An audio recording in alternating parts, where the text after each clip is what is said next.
सबको हाथ जोड़ कर कहता हूं, जो पहले आप इतने संतों को दर्शन कराए और इतने बात बताए, मैंने कहा आज 4 लाख लोग इतने श्रद्धालु माने भक्त लोग हैं, उनको सही मार्ग मिले। आज अगर ये भटक जाएंगे देवी देवता में, अरे उनको तो सही बात बताओ। मैं कहां से बताया? घर से बताया क्या? गीता जी से बताया, प्रमाणित बताया, आपके सामने में पुस्तक खोल के बताया, मन से तो नहीं बताया। सही ना गलत है बताओ? सही है। नमस्कार दोस्तों, जनता की आवाज़ में आप सभी का स्वागत है। मैं कन्हैया शर्मा। जैसे कि आप सभी से जो सवाल है मैं सभी ले रहा हूँ, माताओं के भी सवाल ले रहा हूँ। कुछ माताओं को मैंने बोला अगर आप कोई सवाल सही से नहीं लिख पाते हैं, उनसे मैं बोला था ऑडियो रिकॉर्ड भेज दीजिए। और कुछ माताओं का कहना है सर मेरी आवाज़ से ही उनको एक बार सवाल कीजिए या मेरी ध्वनि से ही सवाल कीजिए। और कुछ माताओं ने गुप्त रखा है अपना। लेकिन एक साधक है या अपनी साधना के प्रति के माता जी ने सवाल किया था, हालांकि वो पहले से हमारे चैनल में जुड़े हुए हैं और आप सभी जो नए भी हैं उनके भी करूँगा, लेकिन पहला सवाल उन माता जी का लेता हूँ। उससे पहले मैं गुरु जी को प्रणाम करता हूँ मेरी तरफ से, आप सभी की तरफ। गुरु जी मेरी तरफ से, मेरे देखने वाले सभी दर्शकों की तरफ से प्रणाम।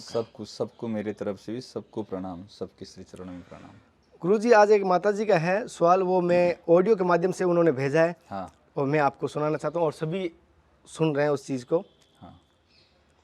महाराज जी, मेरा एक सवाल है। जैसे मैं रोज गणपति अथर्व शीर्ष पढ़ती हूँ, राम रक्षा पढ़ती हूँ, लघु दुर्गा सप्तशती पढ़ती हूँ, तो ये मैं रोज अगर पढ़ती हूँ तो इसको मुझे कंटिन्यू करना है और प्लस मुझे श्री कृष्ण भगवान की गीता का अध्ययन करना है। और कोई खास ऐसे कौन सा गुरु मंत्र करे, क्योंकि मैंने अभी तक गुरु धारण नहीं किए हुए हैं, तो मैं कौन से गुरु मंत्र का जाप करूं? और इष्ट देव मतलब कैसे हम अपने इष्ट देव को, इष्ट देव क्या होता है वो समझ नहीं आ रहा है, इसका मार्गदर्शन करें। सबको सप्रेम हरिस्मरण। बहुत प्रसन्नता की बात है, कोई साधक यदि जीवन संबंधी साधन संबंधी प्रश्न करता है, जिस प्रकार कोई बच्चा चाहता है मैं बढ़िया से पढ़ाई करूं, तो माँ बाप को कैसी प्रसन्नता होती है। वो सब कुछ व्यय करके उनको पढ़ाने के लिए प्रयास करेंगे, उनको समय देंगे, धन खर्च करेंगे, इस प्रकार प्रसन्नता होती है। कोई यदि साधक सही मार्ग पर सही इच्छा से भगवान की ओर चलना चाहते हैं, जीवन को माने सरस सुंदर भगवान की योग्य बनाना चाहता है।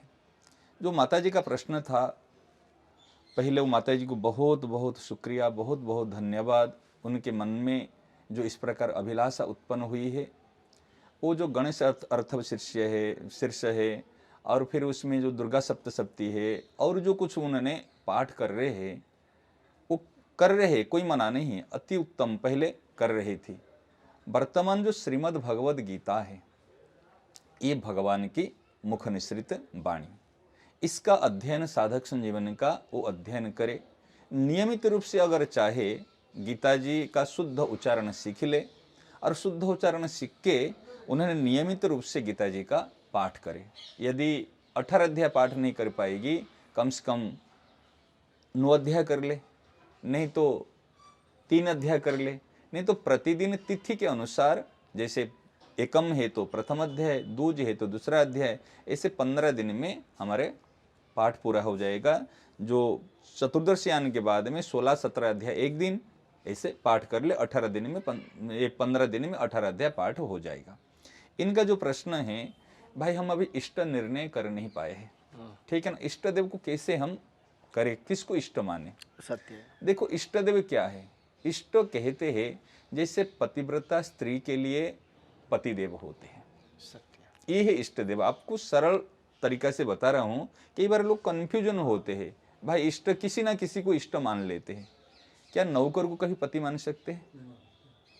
आप सोच रहे, घर का नौकर है, इनको कभी पति मान सकते हैं?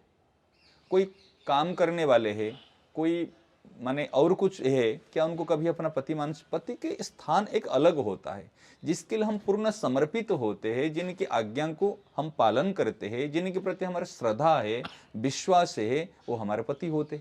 तो इस प्रकार हमारे जीवन में राम, कृष्ण, नारायण, ये जो है, ये है हमारे तीनों में से किसी को आप अपने इष्ट मान सकते हैं। शंकर भगवान भी है, हनुमान जी है, सूर्य भगवान है, ठीक है ना, गणेश जी है, माता पार्वती है, ये ईश्वर कोटि की देवता माने गए हैं।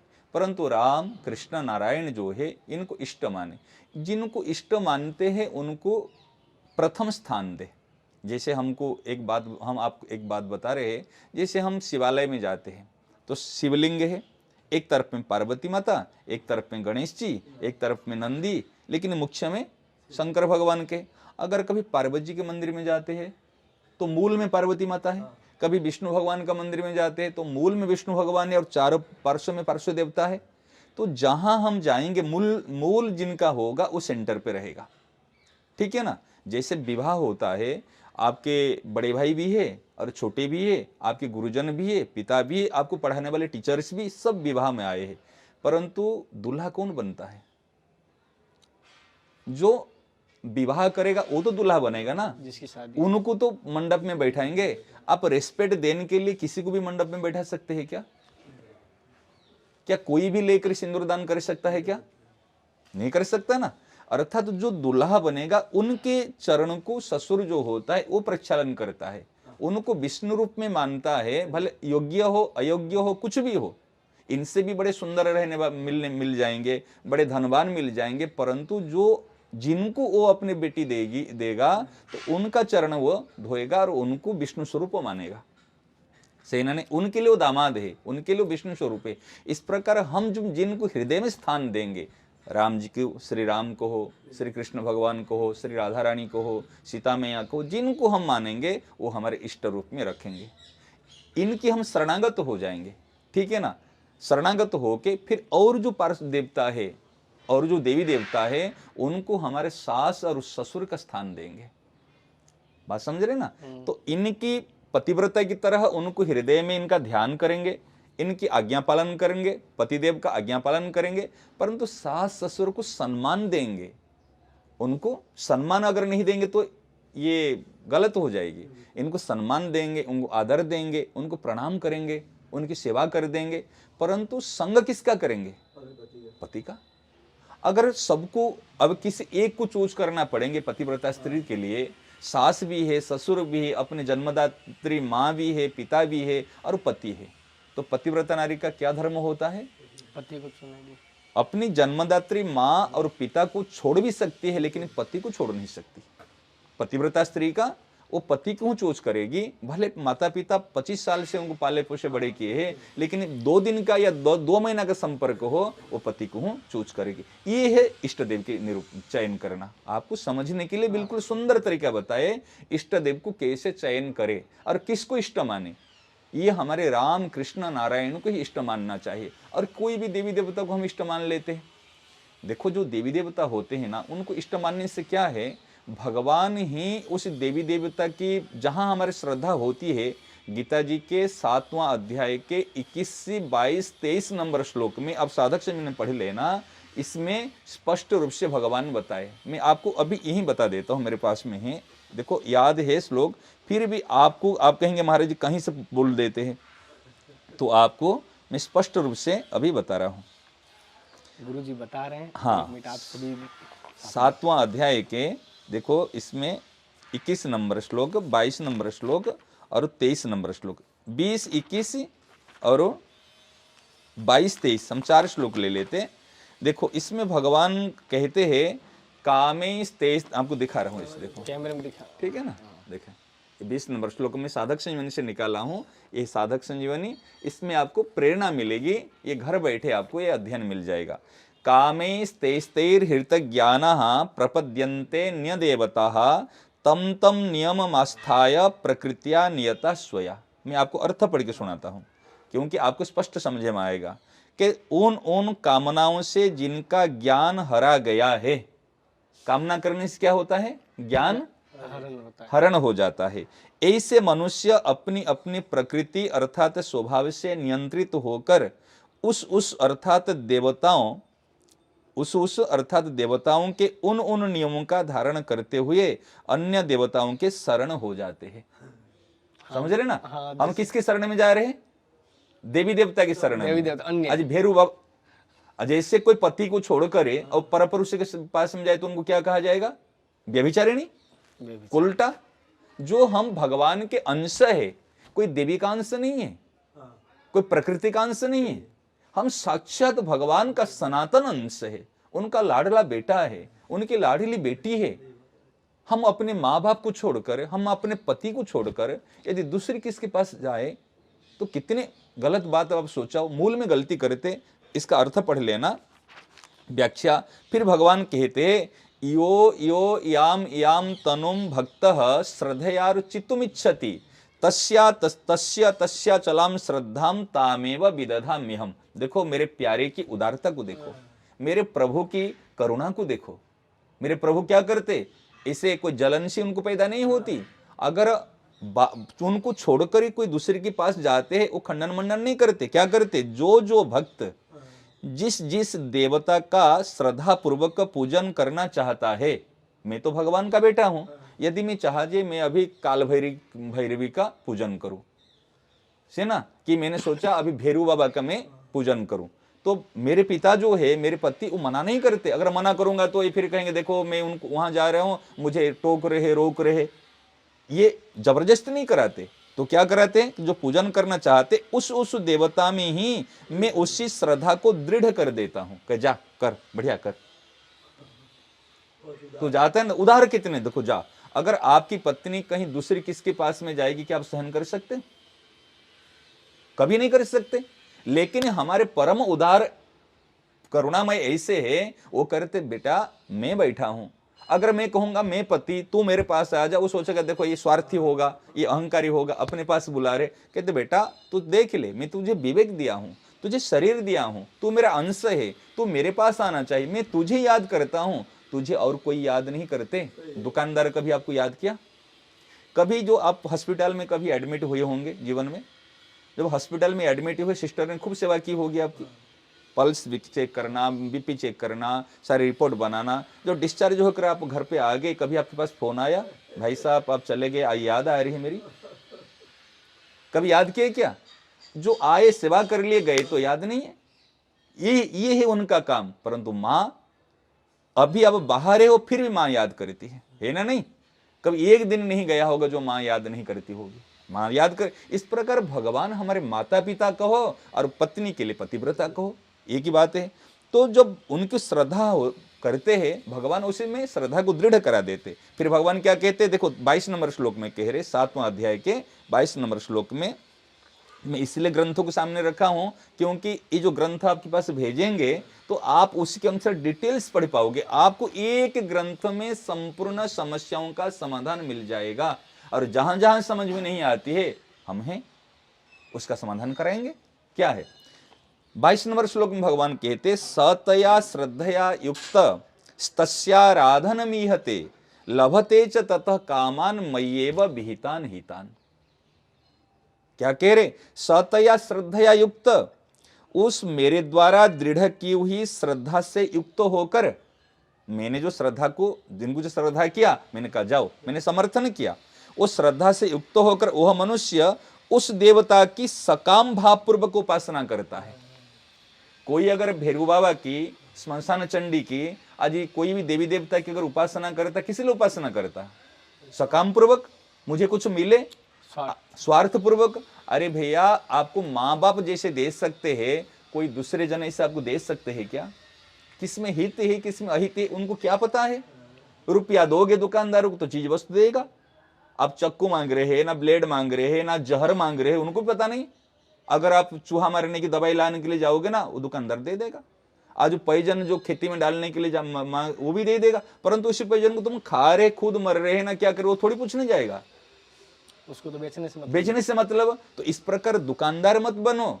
ये देवता लोगों को क्या होता है? सकाम भावपूर्वक हम पूजन करते हैं, तो उसमें है, और उसकी वह कामना भी पूरी होती है। बात समझ रहे ना? अरे साईं बाबा के पास में जाएंगे तो तुरंत चमत्कार कर लेते हैं। अरे इनके पास, भैरू बाबा के पास जाएंगे तो अरे रातों रात मालामाल हो जाते हैं। वो चंडी की आराधना करोगे तो फिर देखो हमारे ऐसे धन मिल गया, ये हो गया, कामना भी पूरी होती। परंतु ध्यान देना, गहरी बात है, परंतु वह कामना पूर्ति मेरे द्वारा ही विहित की जाती है। बात समझ रहे ना? जो देवी के पास में जो कामना पूरी हुई, भैरव बाबा से जो कामना पूरी हुई, वो कामना की पूर्ति किसने की? हमको लगता है कामना की पूर्ति तो देवी ने कर दी, कामना की पूर्ति तो बाबा ने कर दिया, कामना की पूर्ति तो कहते ना वो भैरव बाबा की वो कर दिया। अरे वो उनके पास में कहाँ है पूर्ति करने की? आप कहीं कैसे बात है, और फिर किसने किया? एक छोटी सी बात से आप समझ पाओगे। जैसे एक बार एक परिवार में, जैसे माता पिता है, उनके 2 बेटे हैं और 1 बेटी है, ठीक है ना। बेटा है छोटा, पहले बेटा, फिर बेटी, फिर एक छोटा बेटा। छोटा बेटा कहा पिताजी मुझे 100 रुपया दीजिए। क्या बेटा करोगे क्या? क्या मेरे को दोस्त के साथ घूमना है, मुझे खिलौना लेना है, वो करना है, वो करना। क्या जो चीज़ जरूरत मैं ले आऊँगा, पैसा देने के क्या जरूरत है? क्या मेरे दोस्त लोग भी रुपया लेते हैं, उनके माता पिता देते हैं, आप दे दीजिए। पहले माँ को कहा, माँ ने कहा मेरे पास नहीं, तो पिताजी को। फिर पिताजी को कहा, पिताजी ने मना कर लिया। मना कर फिर रोया, बहुत दुखी हो गया, पिताजी ने मुझे 100 रुपया नहीं दिया, नहीं दिया। छोटे 5-6 साल बच्चे को 100 रुपये की क्या आवश्यकता है? उन्हें रोया। रोने के बाद उनकी जो बहन थी, बहन को दुख सहा नहीं गया। क्या भैया तू क्यों रो रहा है? क्या मुझे 100 रुपया चाहिए, ऐसे है। तो बहन को माताजी ने पॉकेट मनी देती थी स्कूल जाते समय, वो 12वीं में पढ़ती है, उनको पॉकेट मनी मिलती थी। उन्होंने कहा चलो भैया तो हम आए, उन्होंने उनको 100 रुपया दे दिया, बहन ने दे दिया। तो बहन ने 100 रुपया दे दिया, देने के बाद में वो लेके चला गया। और उन्होंने कहा माँ सबसे गंदी है, सबसे बुरी है, पिताजी तो बिल्कुल बेकार है, मेरी बहन तो बहुत अच्छी है, मेरी बहन तो बहुत अच्छी, मुझे 100 रुपया उन्होंने दे दी। उन्होंने एक बार दे दिया, फिर कुछ दिन के बाद फिर कहता दीदी फिर मुझे और दीजिए। फिर उन्होंने भी भैया भाई का प्यार में और भी दे दिया। इस बार बार आके मांगे। एक बार बड़े भैया को मांगा, बड़े भैया ने कहा चलो मांग रहे हैं तो उनके पास भी कोई माने एग्जाम फीस के लिए पिताजी ने दिया था, जो कुछ बचा था उनके पास में था। उन्होंने कहा चलो इनको भैया को मैं दे देता हूँ, उन्होंने भैया को दे दिया। तो भैया और वो बहन दीदी बड़े प्यारे लगे उनको। अरे तो माँ बाप तो सबसे बेकार। आप विचार करो, जो भैया के पास रुपया है और बहन के पास रुपया है, वो रुपया आया कहाँ से? पापा ने दिया। समझ में आ रहे ना? वो पिताजी का रुपया है और उन्होंने दिया। अच्छा बहन ने अगर दे दिया, भाई ने अगर दे दिया, ये क्या भैया के वास्तव में हित देख कर दिया? क्या माँ बाप के पास में दया नहीं थी? माँ बाप के पास हृदय नहीं थे? किसका बेटा है? माँ बाप का है ना। तो भैया और दीदी की अपेक्षा ज्यादा हृदय द्रवीभूत होता है माँ बाप की, ज्यादा करुणा इनकी। परंतु उन्होंने क्यों नहीं दिया? उनमें इनका अहित हो जाएगा। परंतु हम क्या करते हैं, भगवान को छोड़ के, माँ बाप को छोड़कर, जैसे भाई बहन के पास दौड़ते ना, ऐसे देवी देवता के पास जाते हैं, दीदी ये दे दो ना, अरे माँ ये दे दो ना, अरे बाबा ये दो देना। वो सोचते यार चलो एक रो रहा है, कह रहा है, उसमें मेरी क्यों दे रहे? अरे मैं कभी मेरा काम के लिए बुलाऊंगा ना, अरे बेटा ये कर ले, मेरा काम कर लेगा, मुझे हेल्प करेगा। दीदी के मन में भी बात रहती और भैया के मन में रहती, भैया के अगर मैं मांग पूरी कर दूंगा कि पूरी कर दूंगी तो मेरी बात मानेगा, मेरे को हेल्प कर देगा। कभी मैं कुछ करता हूं ना, मेरे पक्ष में बोलेगा। परिवार में होता है ना ऐसा, तो इसलिए मैं इनको कर रहा हूं। परंतु माँ बाप के हृदय देखो। परंतु जो रुपया दिया उन्होंने, रुपया कहां से आया? माँ बाप का है। इस प्रकार जो शक्ति आती है ना, ये भगवान की शक्ति ही देवी देवता के पास में है। और भगवान कहते मेरे द्वारा ही विहित कई, वो कामना पूर्ति मेरे द्वारा ही विहित की हुई होती है, समझ रहे? और सीमित होती है। अगर वो बेटा सोचे, भाई सोचेगा, मांगेगा कि दीदी मुझे लाख रुपया दे दीजिए, क्या बहन दे सकती है? यदि आप मांगोगे मुझे भगवान की भक्ति दे दीजिए, वो कहां से लाएंगे? मुझे मेरा कल्याण करा लीजिए, वो कैसे कल्याण करा देंगे? कोई देवी देवता आपका कल्याण करा देंगे? आपको भगवत प्राप्ति करा देंगे? नहीं करा पाएंगे, नहीं हो सकता। यदि आप भगवान की शरण में चले जाओगे तो उसमें क्या होगा? भगवान की शरण में जाते ही आपका कल्याण होगा, आपकी सारी मांग पूरी हो जाएगी। परंतु भगवान कहते मैं जबरदस्त नहीं करता हूं। जो अच्छे संत होते हैं और भगवान होते हैं, वो कभी जबरदस्त नहीं करते, जबरदस्ती नहीं करते। कहते तेरी इच्छा, मैं तुझे ज्ञान दिया, मैं तुझे सारी चीज बता दिया, तू जो करना है कर, अभी देख। इसलिए आगे क्या बता रहे हैं? परंतु देवी देवताओं के द्वारा जो फल मिलता है और एक भगवान के द्वारा फल मिलता है, ठीक है ना, इसमें क्या अंतर है? अंतिम में बता रहा हूं। अंतवतु फलम तेसाम तद भवत्य अल्पमेधसाम। देवी देवताओं के अंदर जो फल मिलेगा वो तुच्छ बुद्धि वाले मनुष्यों को उन देवताओं की आराधना का फल अंत वाला अर्थात नाशवा नहीं मिलता है। समझ रहे ना? जैसे कोई चीज मिली और मिली तो क्या दी? बेटा हो जाएगा, क्या बेटा मरेगा नहीं? धन हो जाएगा, क्या धन जाएगा नहीं? रहेगा। जा तेरा तबीयत ठीक हो जाएगी, क्या फिर कभी बीमार पड़ोगे नहीं? अरे तबीयत ठीक हो गया तो फिर बीमार पड़ोगे। जन्म लिया तो मरेगे। संसार का वियोग नित्य है, वो तो चला जाएगा, लेकिन चला तो जाएगा। आपने कितना बड़े नुकसान हो गया। अंतवतु फलम तेसम तद्भवत्य अल्पमेधसाम। और क्या है? देवान देवाय जो जानती मदभक्ता यान्ति मामपि। और जो देवताओं की आराधना करता है उनका क्या नुकसान होगा? वो देवलोक में जाएगा। कहां जाएगा? प्राप्त होता है, कहे वो देवताओं की पूजन करने वाले देवताओं को प्राप्त होता है। अगर देवताओं को पूजन करेगा कहां जाएगा? देवताओं को प्राप्त होगा। अच्छा, देवताओं को प्राप्त होगा। देवलोक क्या स्थायी लोक है ये? आ ब्रह्म भुवना लोक पुनरावर्तिन अर्जुन। ब्रह्म लोक तक इसे पुनरावृत्ति माने जन्म लिया तो फिर मरेगा, जन्म लिया तो फिर मरेगा। ब्रह्मलोक प्राप्त हो गया, देवलोक प्राप्त हो गया, फिर मरोगे। कितने बार एक चिंटी एक बार जा रही थी, एक बार भगवान कृष्ण ने देखकर चिंटी को हंसा तो अर्जुन ने पूछा, अब चिंटी तो बार बार चढ़ रही दीवार पर, जो गिर रही तब हंस रही क्यों? अर्जुन तुझे पता है ये 14 बार इंद्र बन चुका है। ये 14 बार इंद्र बन चुकी है। ये पहले से चिंटी अभी बन रही है 14 बार। अभी देखो फिर भोग के पीछे भाग रही है। अब समझ रहे ना? तो क्यों मनुष्य शरीर को बेकार करो? जिस मनुष्य शरीर हम भगवान को प्राप्त कर सकते, जिस मनुष्य शरीर हम खुद के दुख को दूर कर सकते, जिस मनुष्य शरीर से हम अनेकों के दुखों को दूर करा सकते हैं, और जिस मनुष्य शरीर में भगवान को प्राप्त करने के बाद में फिर और कुछ प्राप्त करना बाकी नहीं रहेगा, तो क्या भगवान की पूजा करने से भगवान को प्राप्ति हो जाएगा? कह रहे मदभक्ता यान्ति मामपि। जो मेरे पूजन करने वाले मेरे भक्त हैं मुझे प्राप्त हो जाते हैं, फिर उनके और जीवन में करना कुछ नहीं होता। इसलिए मैं सबको हाथ जोड़कर कहता हूं, जो पहले आप इतने संतों को दर्शन कराए और इतने बात बताए, मैंने कहा आज 4 लाख लोग इतने श्रद्धालु माने भक्त लोग हैं, उनको सही मार्ग मिले। आज अगर ये भटक जाएंगे देवी देवता में, अरे उनको तो सही बात बताओ। मैं कहां से बताया? घर से बताया क्या?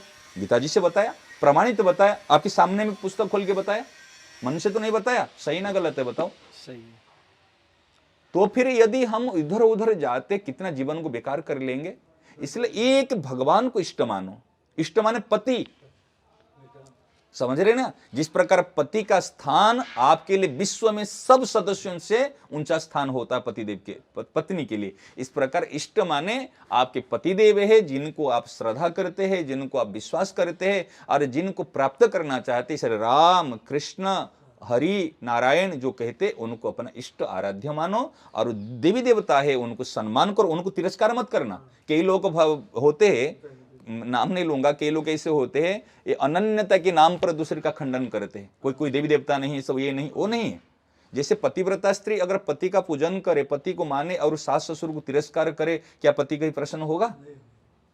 अगर मैं तिलक माथे में, आपको तिलक माथे में लगाओ और वो आपके पांव में सुई चुभाओ, क्या आपको प्रसन्नता होगी? इस प्रकार भगवान को इष्ट मानते हुए जो देवी देवता है, किसको तिरस्कार नहीं करना, किसका अपमान नहीं करना, किसको नीचा नहीं दिखाना। एक केस है, केस को हम काटते हैं बाल को, परंतु केस को यदि पकड़ के खींचेंगे तो आपको दुखेगा।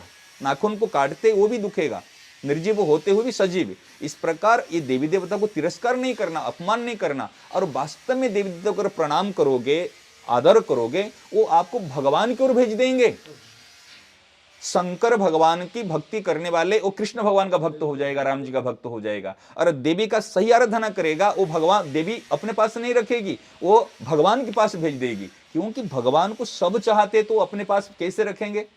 हम सकामता के कारण उनसे लाना चाहते हैं। इसलिए भगवान को इष्ट माने, भगवान को आराध्य माने, गीता जी का पाठ करें, इसमें हमारा सब कुछ हो जाएगा। जैसे कि उन्होंने लास्ट में एक बात कही थी, कोई मंत्र या ऐसा कुछ गुरु मंत्र। हाँ देखो, गुरु एक प्रकरण में इसलिए मैं शुरू नहीं कर रहा हूं, एक गुरु की बात है, क्योंकि हाँ मैं खाली आपको इतना कह देता हूं, वर्तमान समाज में है ना एक गुरु का बहुत बड़ा मान ये चला हुआ है। मैं किसी को खंडन मंडन नहीं करना चाहता, जो जहां पर है, लेकिन वो माता जी के लिए कहता हूं, ये कृष्णम वंदे जगत गुरु, जो सबके गुरु है, वसुदेव सुतम देवम कंस चाणूरमर्दनम देवकी परमानंदम कृष्णम वंदे जगत गुरु। जगत के गुरु है, वो सबके गुरु है, तो इसलिए कृष्ण भगवान को गुरु रूप से स्वीकार कर लीजिए। ये गीता जी ये आपके लिए मंत्र है, ये गुरु मंत्र है, ठीक है ना। इसको लेके अभी चलिए, इसमें लाभ